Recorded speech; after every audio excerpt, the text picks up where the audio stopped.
Good morning, good afternoon, wherever you are, wherever you may be. Welcome to One More Quarter. I'm your host, Dunkin Dad. 2014, Walk the Moon.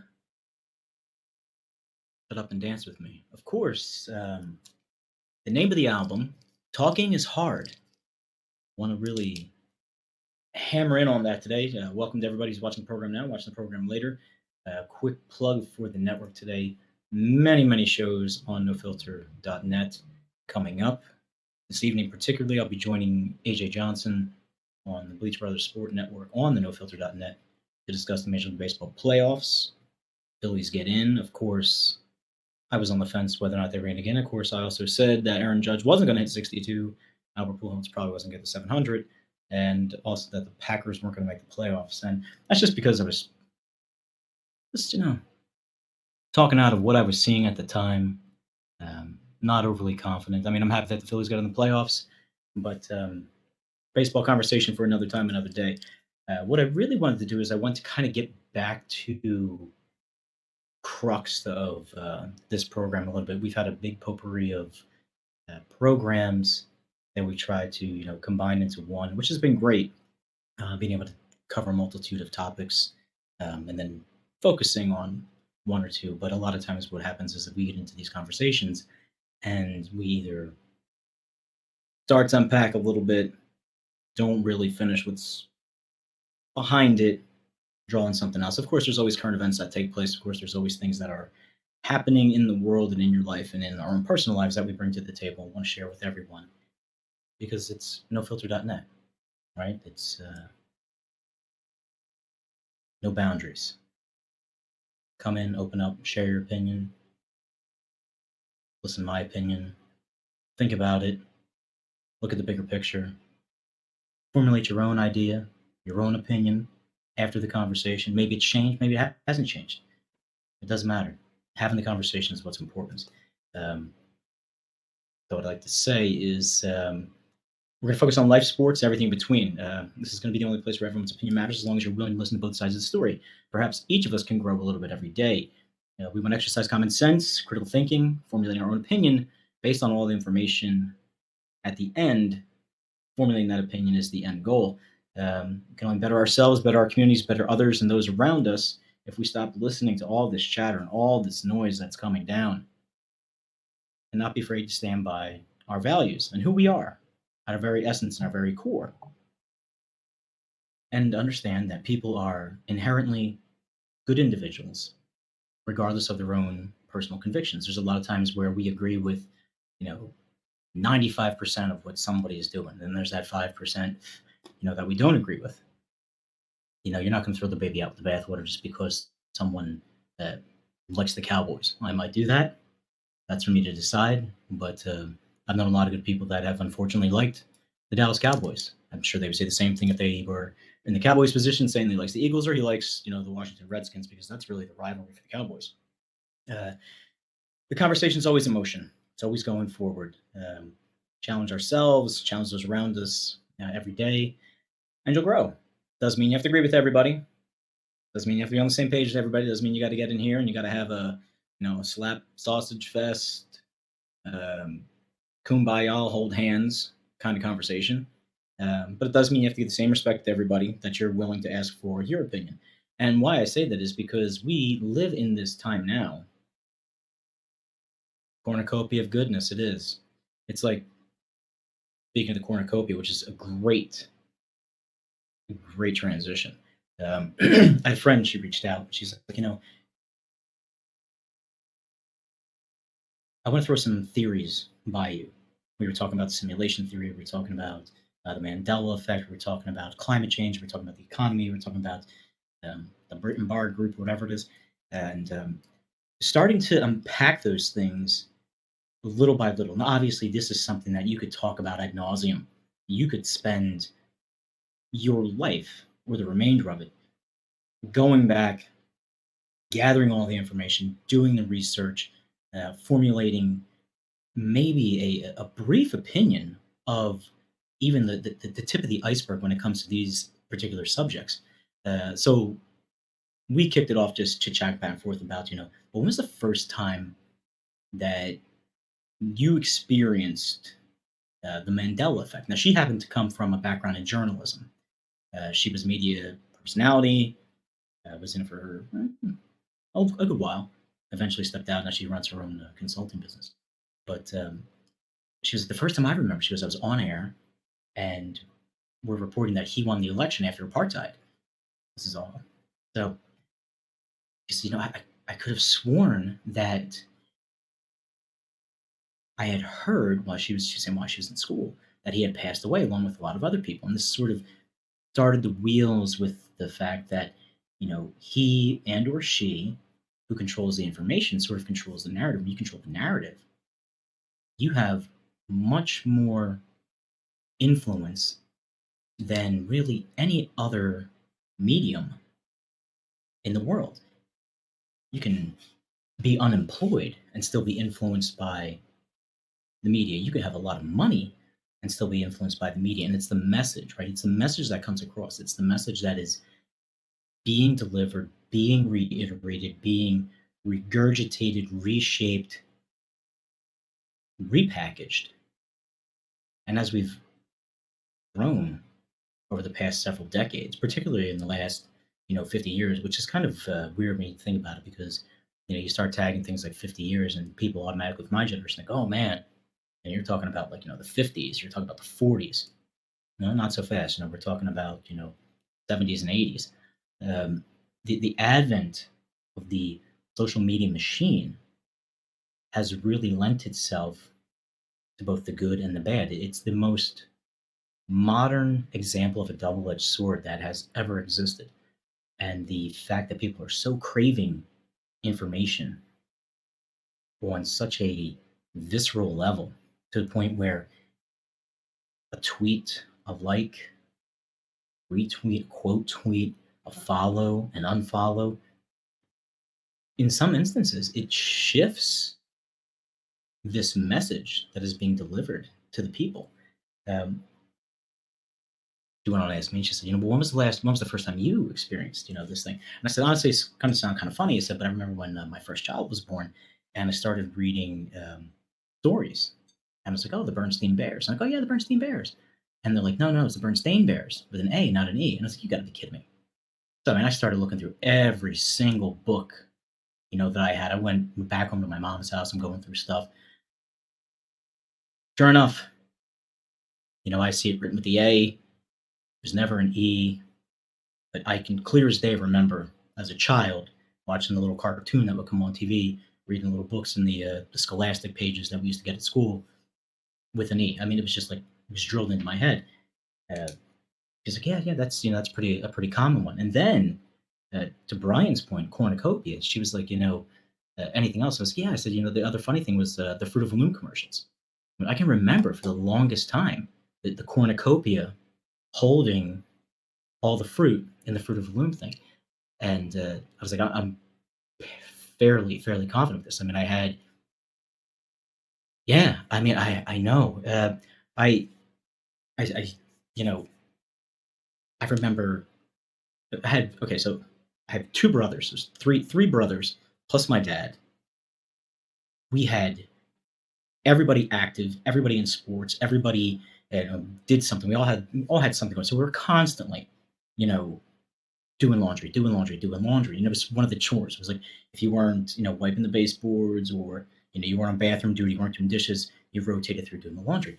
And hand to God, I remember those tidy whities and Fruit of the Loom t-shirts, all with the cornucopia stamped into the back of them on the tag, because that was one of the biggest things that, as a young man, maybe a young lady as well, we would complain about. Cut the tag out, cut the tag out, cut the tag out, cut the tag out. And my mom, for the longest time, would refuse to do it, because since we were so close in age, she wanted to know whose was whose, right? It was like you had like small, medium, medium, large, large, medium, whatever it is. So as we wear them, as we wash them, we stretch them out, move hair, everybody want to keep the same kind of their same clothes. The point being is that the power of the media, the power of directing the message is almost limitless. And I find it completely ironic. And we talked about cornucopia, and we talked about Mandela, and we talked about, it being, the Mandela effect itself. What do you know that finally the Twitter shareholders, owners, whatever you want to call them, have agreed to the sale, to Elon Musk. We had this huge dump yesterday, again, of followers on many, many individuals' accounts. I don't have a lot of Twitter followers compared to some of my other peers, but even I noticed a good 75 drop. What's up, AJ? How you doing, man? Oh, I'm sorry, bro. I didn't mean to do that. No, you're good. Way to jump in, man. Hi. Just saying. Everybody, hi. AJ Johnson, Bleach Brother Network. I'm gonna jump back out if it's okay, because I didn't mean to do this. And Hey, you're in as fine. AJ. All right. Whatever cool. you want to do, man. Have fun. All right. Cool. Is that a new room? Is that a new room though? No, this is not a room, but the seasons are changing, so the lighting is different now. Okay. I have to add some decor over here. I'm still looking for the right piece pumpkin to go or up something. there. Yeah, I don't know if I'm going to do seasonal or if I'm going to do more of just like a traditional decor with little accent pieces. That might be more feasible for the budget. But, all right, Martha Stewart, I'm going to jump out.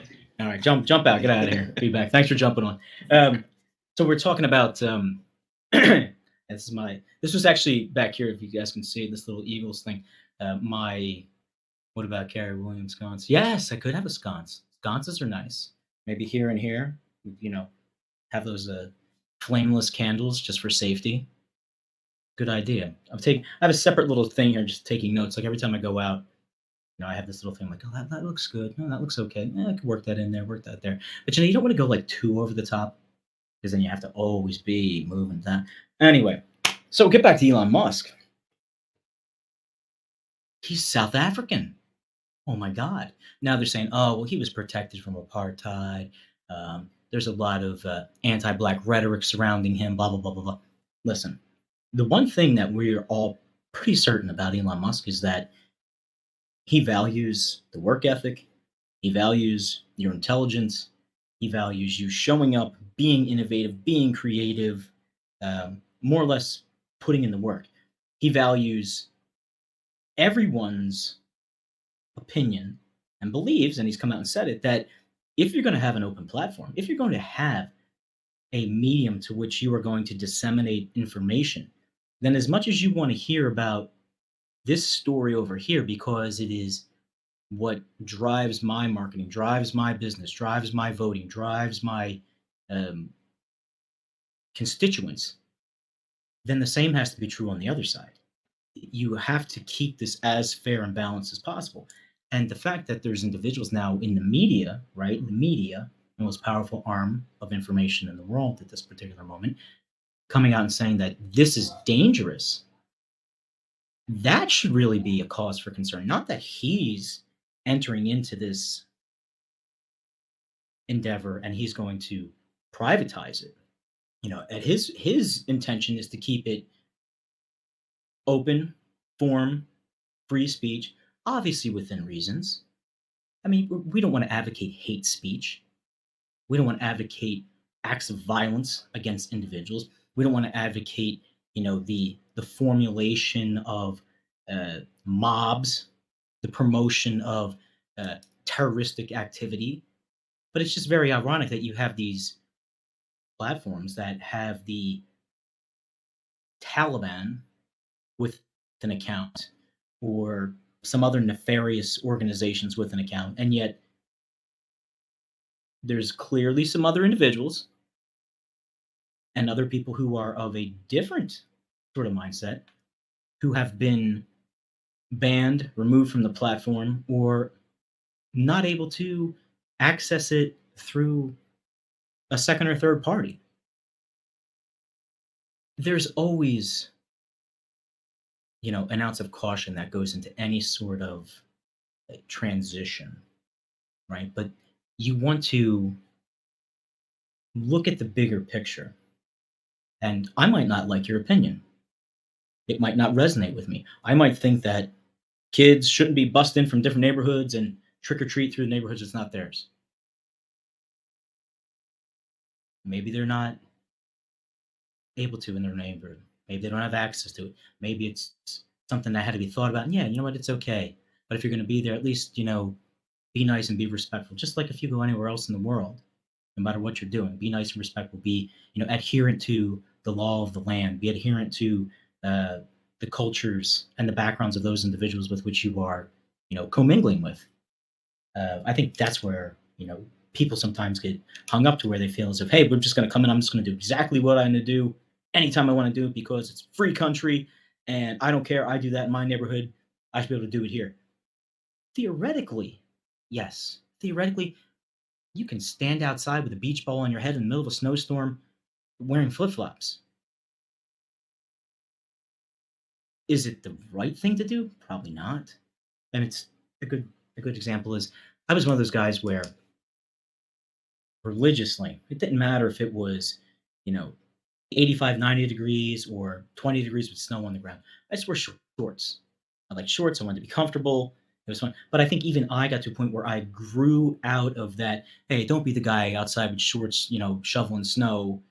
Go through your pants so you don't have to peacock around for everybody. Just now, it's not a fashion show, right? You're there doing a job. Some people it's a fashion show. Their prerogative. That's what they want to do. We all have this growth. We all have these conversations with ourselves. We all, reach these plateaus, reach these points where we grow within ourselves. There's no right and there's no wrong. But there is a foundational framework. There is a moralistic society, common sense approach that sort of is the parameters for what we are doing. Like there's a blueprint, right? We can always add on. We can always, change a little thing. I can add some decorations over here, make some decorations. But structurally, I can't take down 3 out of the 4 walls. Just can't do it. If I do, the whole thing falls down. And we find ourselves nowadays with the influence of the media, especially individuals who are coming out against the very basis of what fair journalism is and saying, well, you can't have that message because it's going to contradict what I'm saying over here. We just went through an entire 2.5, 3 years where they fought against the fact that, well, the media is not influenced and there's no way that stories can be suppressed and there's no way that votes could be influenced and there's no way that any business or any person or any entity could control a narrative. And then you have the heads of these companies coming out and saying, well, we were kind of told in a way not to really run certain things or adjust an algorithm. So it's still there. So we kind of covered our ass, but it wasn't necessarily the biggest search result in the queue, dot, dot, dot, dot, dot. And this guy's saying, look, if I search Trump, I'm going to get 50% good, 50% bad. You go ahead and find what you want to find, gather your information, do the work, listen to who you want to listen to, tune out those that you don't want to listen to. The only problem is, personally, you can choose to tune in or tune out whatever you want. I don't listen to the Dallas Cowboys football game. I don't listen to Boston Red Sox baseball. I don't listen to the LA Lakers basketball. It's not for me. If I see it come across the ticker, if I see it come across the bottom line, if I go ahead and Google because, oh, maybe something happened that I want to be aware of, okay, I'll go and find it. Conversely, if I want to go look at all the Philadelphia stuff, I've got alerts on my phone. I've got alerts on my device up here. All these things that I want to be fed certain information, I bring it into me. Now, to my credit, to be a well-rounded commentator on any medium, any sport, any subject, you have to really work and take it upon yourself to get both sides of the story. I might not agree and like what I'm hearing from a certain side. I might not even align with it, but I'm going to respect their position. I'm going to respect where they're coming from. I haven't walked a day in their shoes. I haven't lived their particular experience in their particular life. But I'm willing to have the conversation. I'm willing for you to tell me about your experience, not instruct me and make into law your ideas without any sort of input from my side, because I wouldn't do that to you. You know what I mean? Like, people want this to be all fair and balanced. They want everybody to be open. They want everyone to be accepting. They want everybody to be, you know, playing in the same sandbox with all different tools and toys. Well, you can't go into the sandbox with a bag of concrete. You can take some of the sand out and make your concrete over here, but inherently, certain things are never going to line up. They're never going to meet. They're never really going to go together. And when you start eroding that base, that seawall, that foundation, you know, you risk the crumble of really your society and everything that's holding you up. And it is a deep conversation. It is a deep program, because if you go back and you look at some of the policies and the election results and the glad handing and the business stuff, and it happens on both sides, right? But in particular, we look at these areas that are so impoverished around the country. You know, there's a reason why, you know, it's like the old Office Space quote, right? You know, it's like, what would you say you do, Bob? And he's like, you know, well, Bob, you know, Peter, you know, well, Bob, you know, I'm going to say that I work just hard enough not to get fired. And that mentality has crossed over into every single aspect of our life, right? I'm going to work just hard enough in my relationship so that my husband or wife doesn't leave. I work just hard enough in my career that I keep the roof over my head. Now, granted, there's nothing wrong with your own individual personal choice and what you do to keep your lights on, bills paid, blah, blah, blah, blah.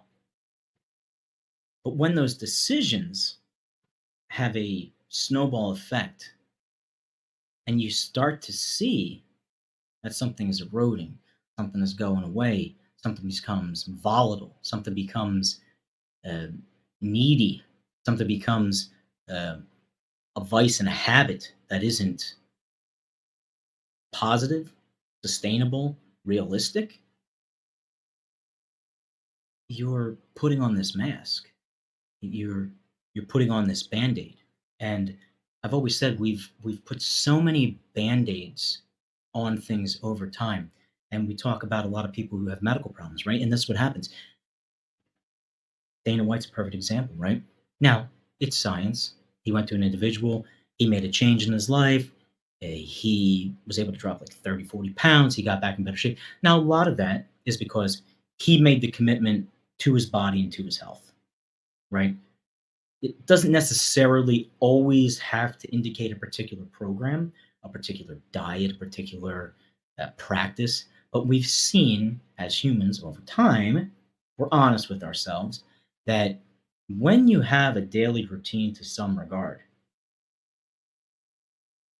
you have less stress of the unknown, less anxiety that comes up in your life. You have a better disposition. You're more rested, probably more fed. You're more conscious of the way that you react to those around you. We have taken away that leg of structure within our society. I've always said we're at a transition point as individuals. We're at a transition point of where we have now fully moved away from the industry manufacturing component of our industrialization. We're now about information technology, online media, online marketing. We've really become consumers creating more consumable products with an easier way to deliver them. Amazon, Whole Foods, Walmart, UPS, FedEx, the online shipping, um, the component of getting your hands in the process has almost been completely removed, and we are now more so on the managing side of it.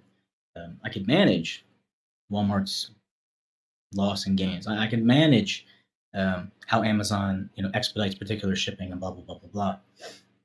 That's all fine and well, very good. You're living out of it. Enjoy yourself. But when you stop on a very basic level of putting in the daily task and the daily work, you need to supplement that with something, right? There's always the argument that, oh, we can go green. Sure, you can go green. Sure, you can have Tesla charging stations everywhere. Sure, you can have solar powered stuff everywhere. But in order to do that, there has to be a bridge. There has to be something that gets us there. And knowing that you are going to displace whatever footprint you're making in this particular sector, and you're just now reallocating it to this sector. We'd have to mine so much more lithium. We'd have to produce, clean, and package this lithium. That has to be shipped, has to be distributed, it has to be built into things. So, okay, we're not using as much fossil fuel in one area, but yet over here, we know that we're going to be digging with diesel fuels. We know that we're going to be shipping with diesel fuels. We know that there's going to be fossil fuels in that manufacturing process that are going to make it more affordable, more streamlined in order for it to get to the end goal. So people get confused with the fact that, oh, I've cut this out. Now I'm going to be so much better. Putting in the work is this multifaceted approach that you have to have in every aspect of your life. Can you be lazy? Sure. Can you sleep in? Sure. Can you have a night with the girls and the boys? Absolutely. But you're living your life for. You're living those life for those happy moments. You're living those life for those moments of interaction with your companion, your family, your friends, your animals, going places that bring you joy, going places that rejuvenate you. But if you're being true to it, and you're really present in all of those moments, which is tough to do because we have all these other things going on in the background, you're really working on them and you're giving into it. You're giving of yourself. You're giving your love. You're giving your attention. You're giving your conversation. You're giving your listening. And then taking it a step further, you're actually processing it and you're actually seeing if you need to make changes in yourself because of the value of these particular people, places, things. Those things are important. And we've become extremely desensitized to basically every sensory operation that we inherently are given, right? It's nothing to see raw graphic violence. It's nothing to see raw graphic pornography. It's nothing to see raw graphic, emotional damage, as my kids would say.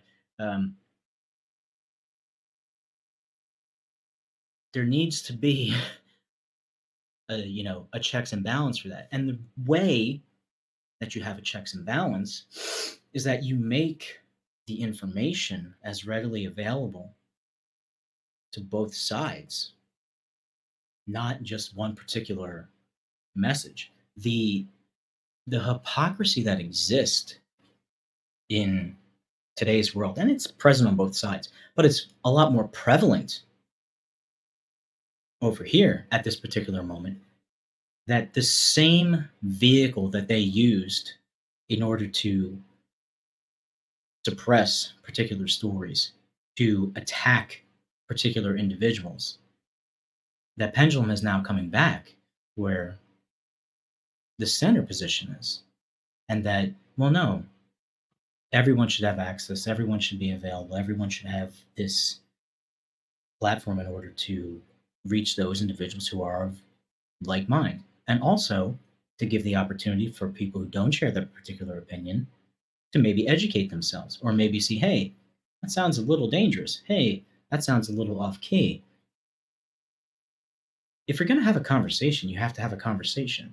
Conversation, people say, oh, conversation, and it's about, talking and talking and talking. The biggest part of a conversation is the listening component, right? The biggest conversation, for really being true to ourselves, is not only hearing the words that are coming out of my mouth, but actually getting down to the substance that is behind each and every one of those words.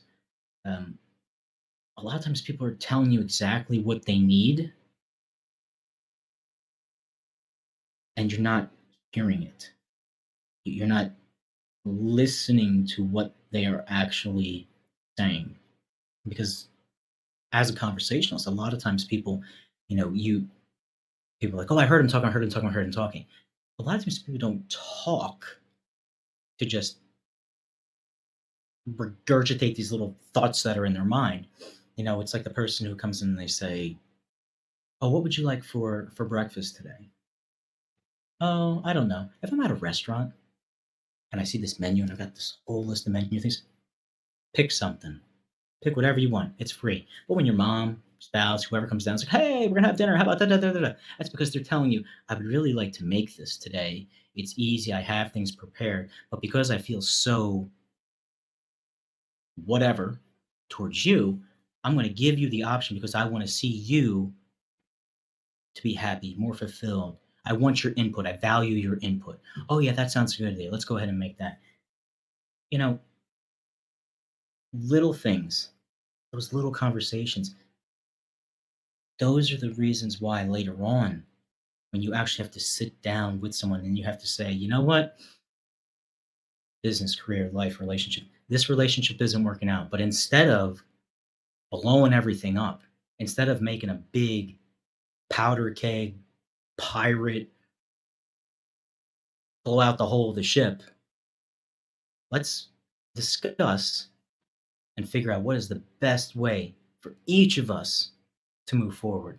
Now, a lot of times this all gets fucked up. Why does it get messed up? Because there's emotions involved. Oh, emotions. We love emotions. Emotions are great. I love emotions. That's what gives you the joy. That's what gives you the sorrow. You can't feel joy without knowing the sorrow, right? Every rainy day is followed by a sunny day, all that stuff. And it's true. We live our lives in the mundane, day-to-day, repetitive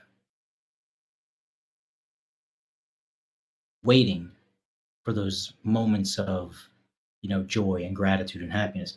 And a good way for us to get to that point and to find those moments instead of falling into the trap of just waking up, picking up the phone, typing on the thing, is you actually have to engage yourself. We're engaged as social media commentators. We're engaged as Twitter followers. We're engaged as, Facebook friends. But a lot of times what we're doing is we're reading and reacting. We're reading and reacting. We're reading and reacting. There's nothing wrong with reading and reacting. And a lot of people and a lot of individuals have a vast set of experiences and circumstances in their own personal life that lead them to be more qualified than other individuals when they respond. But one thing that we cannot forget in these situations is that instead of just giving a hot take response, this commentary is coming with years and years and years of experience. I am a big, big proponent and a big supporter of the fact that there is absolutely nothing in this life that supersedes personal experience. You can be the most gifted academic scholar in the world. You can have every single letter, acronym, hyphen, comma that follows your name. Until you have actually begun to apply that knowledge, you're just as smart as the person who has been doing it for 20 years that has nothing after their name. We use this component of education a lot of times, and the premise of having to maintain certifications or a degree as sort of the the gatekeeper slash keymaster to sort of get you into the conversation and into the door. A lot of times it's not affordable to people. A lot of times it's not what individuals choose to do. Some people aren't good students, but they're amazing workers. They are extremely intelligent. They are very proficient at their craft.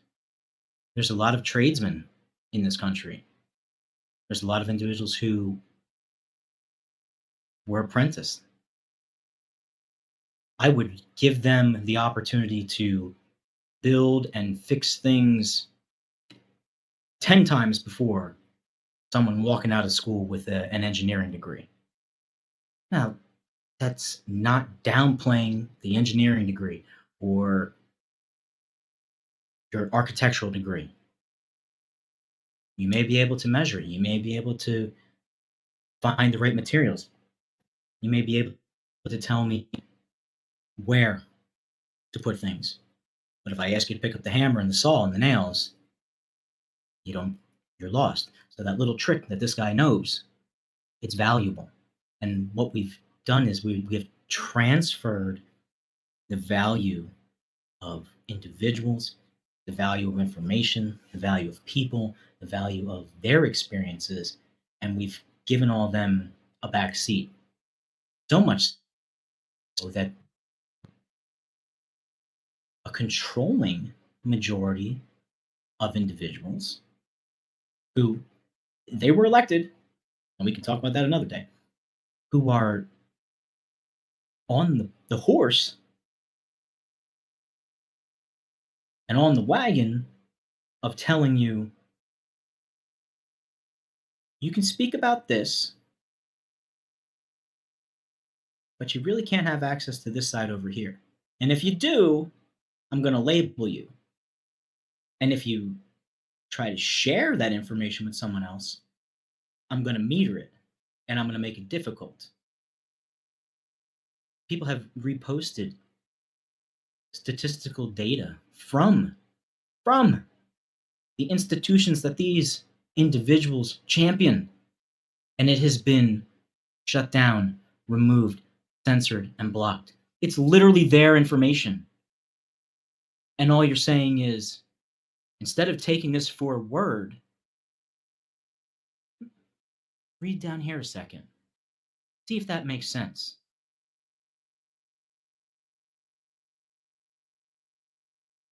People always say, oh, First Amendment, free speech, do what I want to do, say what I want to say. Two-way street. It's a two-way street.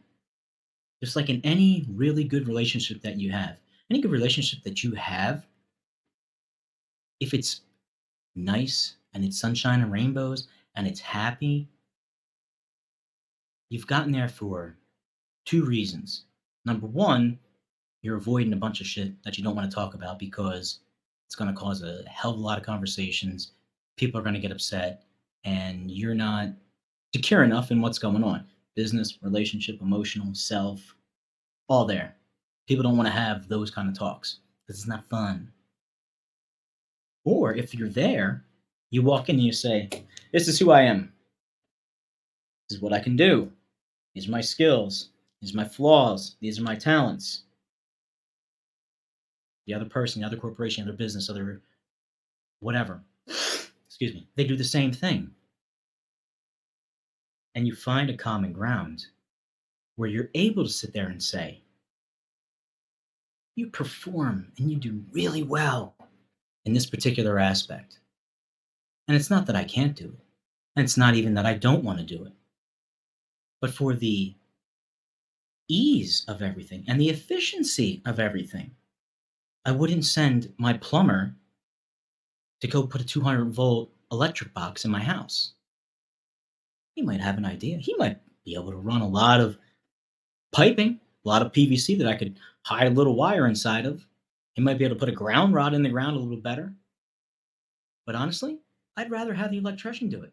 And we've gotten so far away from acknowledging and championing and building up the skills that people inherently have. And you try to put them all in this little box. Why? You're not doing your friend, your relative, your child, your neighbor, your business any disservice when you sit there and say,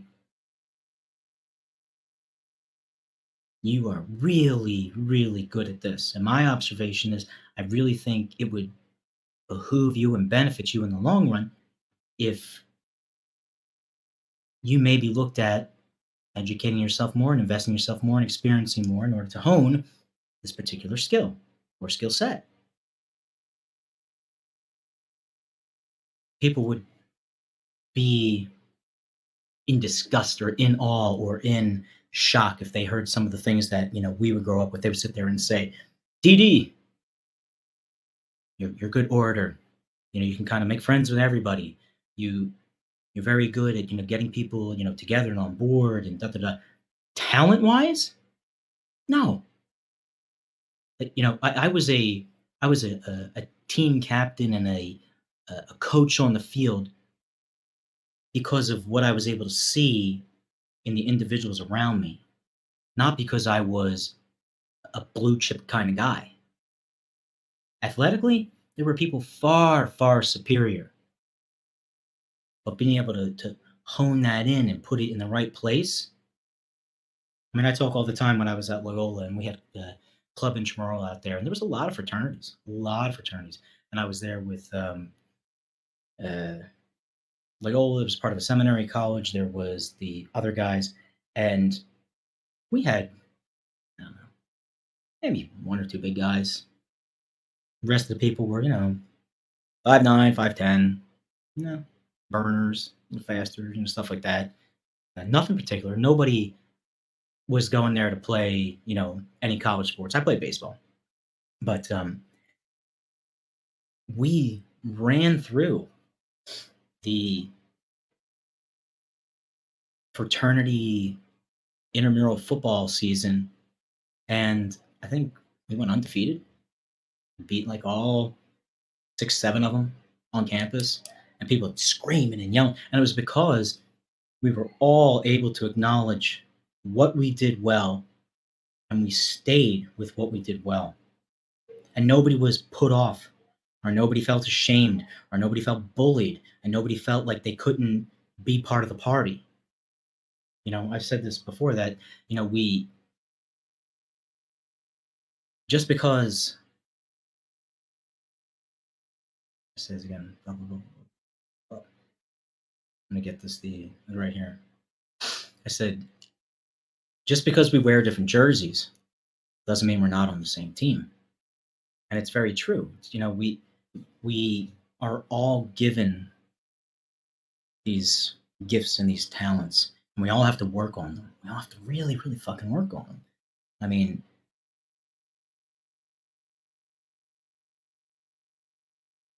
but not acknowledging them, not understanding them, expressing them, and calling things out for when you are maybe a little misguided. And we misguided in a lot of ways, right? I mean, like, there's nothing wrong with having your opinions and your convictions and those things that you're passionate about. That's what makes life great. Fucking fantastic. I love it. Why we have like these sports fans. That's why we live and die with some of these teams. But when you ignore things that are going on within this particular movement, conviction, passion that you follow, because it doesn't fit a particular group's opinion or narrative, ones that are actually pulling the strings, it has to be addressed. It has to be called out. If it doesn't, there's no balance. You know, people people get confused with like, oh well, you know,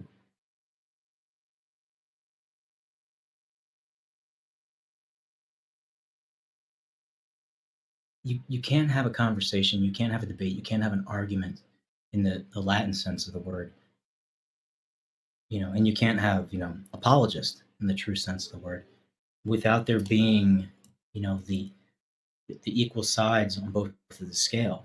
If I've got, three messages over here and nothing over there, that scale is out of kilter.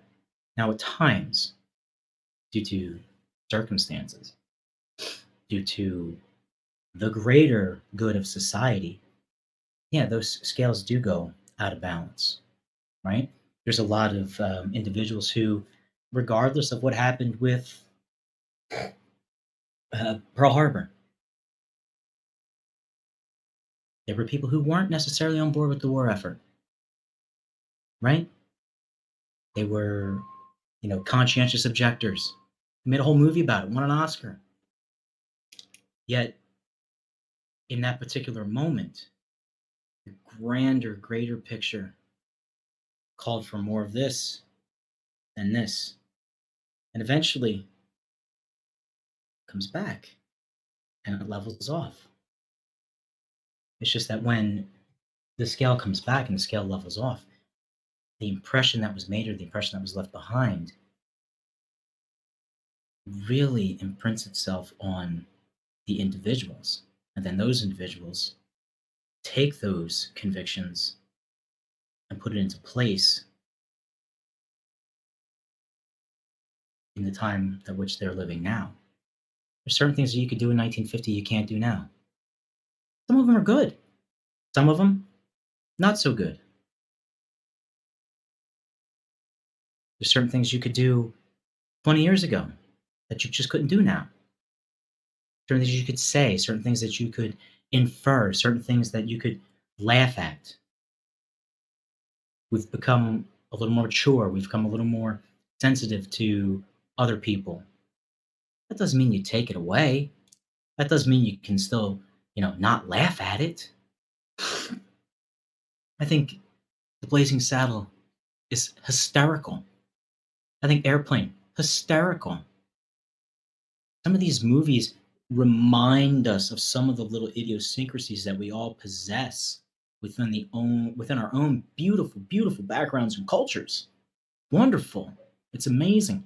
But what we've done is that we've replaced this pride and jovialness in our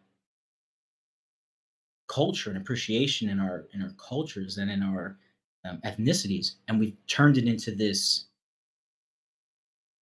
weapon, in so much that if you even joke about it, or you try to make light of it, or you try to point out the reality, then you're prejudiced, then you're racist, then you're misogynistic, then you're xenophobic. I mean, all these things. I mean, in the Northeast,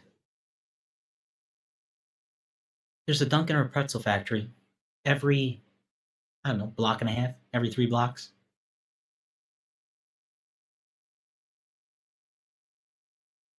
South Philly was filled with a bunch of Italian stuff.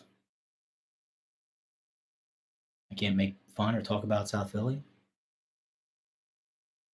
Oh, I can do it if it's my own, but I can't do it if it's somebody else, because I don't know. But it's okay if they do it. It's a two-way street.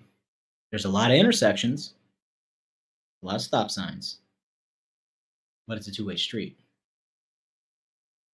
Every time you turn, still two ways. Every time, still two ways. As much as you give, you're going to get.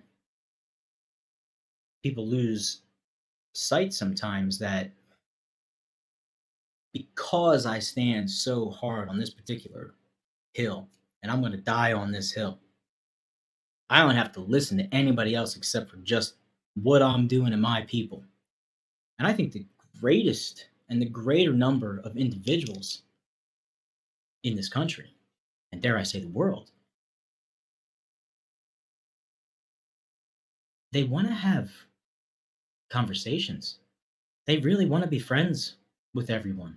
They really want everyone to succeed. They really want all of the freedoms that they are inherently entitled to. but they don't want to be fed a bunch of bullshit. And they don't want to be in a little dog and pony show. And they don't want to be used as pawns. And they don't want to be locked in together with one particular individual's actions. You know, there's always a good idea. There's always something that you can take from any sort of situation and find a positive. People want to scream about January 6th. It was an insurrection. There was an uprising. There was a coup. You want to go ahead and decertify an election. Maybe people wanted to be heard that things have gotten away from clear and viable checks and balances. Oh, Duncan, what about the summer with the protests and Black Lives Matters and blah, blah, blah, blah? That was an extreme reaction to the social injustice that have been taking place over and over and over and over. We're not advocating for any kind of violence, any sort of destruction of personal property, any sort of inflammatory rhetoric, any sort of inflammatory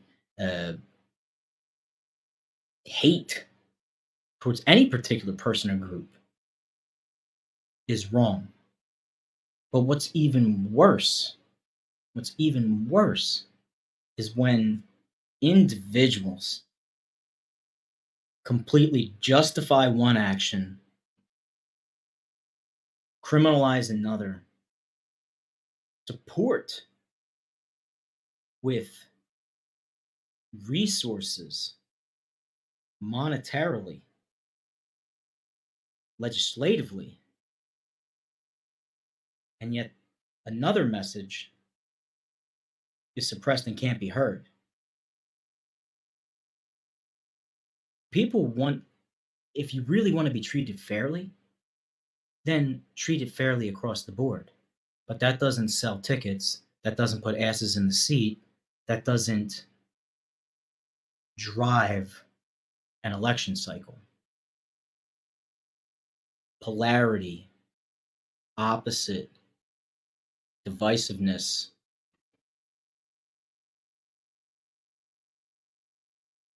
That's what keeps people elected.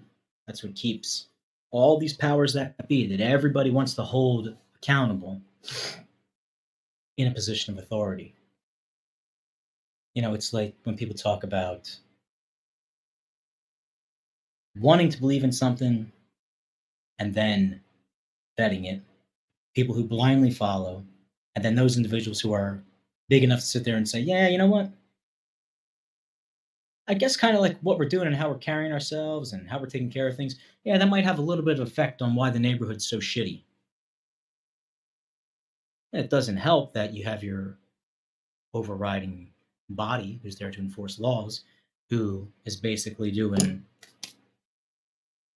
Pontius Pilate action. I've always said it, and I'll say it again. We'll keep talking about it on this show as we go forward one more quarter. Myself and Dunkin Dad every Monday, Wednesday, Friday, 12:15. There may be some amendments to the program because of scheduling, but we will be here even if it's for a quick hit. You have to change your approach. It has to be on an individual level. Something that you can't do cold turkey. It's something that you can't even do in a big sweeping measure. Anything that's done in mass sweeping measures. I'm not talking about quitting alcohol or smoking or whatever cold turkey on an individual basis, or deciding to go to the gym and stop eating, hot dogs and hamburgers, whatever. It's your choice, do what you want to do.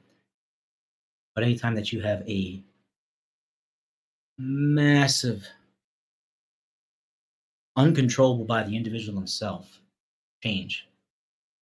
It is always, always, always met with some sort of resentment. That resentment breeds anger. That anger breeds violence. That violence breeds acting out. Ramifications, snowball, snowball, snowball. You see where we go. Everything's connected. Everything's connected. You don't think it is, you're lying to yourself. You see these little things like the butterfly effect. You see these things about, how the wind blows across the plains, and the next thing you know, you got, snowstorms up in Albany. Yeah. There's truth to all this stuff. There's truth to everything working in concert with other individuals, other places, other things, environmental, cultural.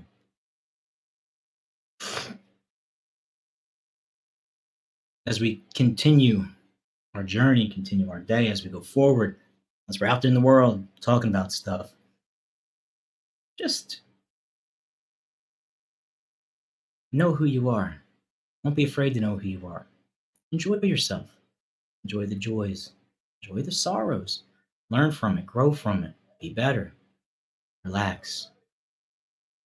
Be a happy, as best you can, contributing member to the society in your community. It could be simple things. Pulling in your neighbor's trash can, picking something off the ground, buying somebody coffee, little stuff like that.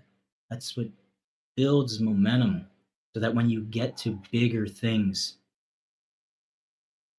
you're more apt to pay attention to taking care of your own home, your own country, your own citizens, your own veterans, the mental health, the real mental health of individuals, instead of just consistently and constantly and incorrectly putting band-aids on the problem. Because band-aids don't heal, right? They just cover the boo-boo. It's the medicine on the inside that has to work and do its job. Everybody, I'm here with Dunkin Dad. I'll be back on Friday, one more quarter. Then into Nightcap, myself, John from Mayfair, Play Action Real, Penguin AZ. Following Tony Bruno's show, we'll see if Tony and Robin are going to be on. Fingers crossed, hopefully they will be on. If not, I had a great time last week with AJ. We might do it again. Please check out the Bleach Brothers Sport Network on the No Filter Network. Great slew of characters. Rockin' Reese, Captain Ron, AJ Johnson. Friday, 2 p.m. East Coast. Read the Room, myself, Mark Smith, Uncle Rico, breaking down a slew of things as we head into now this final month before the midterm elections. And tonight, if you get a chance, check it out. It's myself, AJ Johnson, a bunch of other guests, mystery guests. We're going to talk about Major League Baseball playoff action. It's a red October, and we're not talking about St. Louis, baby. Go Phillies. And I just want to thank, if I can, real quick, the nofilter.net and the Bleach Brothers Sport Network for giving me the opportunity to really get back to what I love doing on one more quarter. A little more introspective focus, a little more in-depth kind of conversation, and having these other shows to sort of get out my sports fan side, my nuts side, give my crazy, sure to be wrong predictions. I think I'm 0 for 4 already this year, which is great because it makes for great commentary. And sometimes, when I get it right, it's like the mush, like the blind squirrel hitting the nut one time. So really enjoy it, and also thank you to TB, and Mr. Robin for pushing us out there. And you should have an ID. Hand them out, kids. Hand them out. Snap it. Let's go. All right, everyone. Have a good day. I'll see you all later.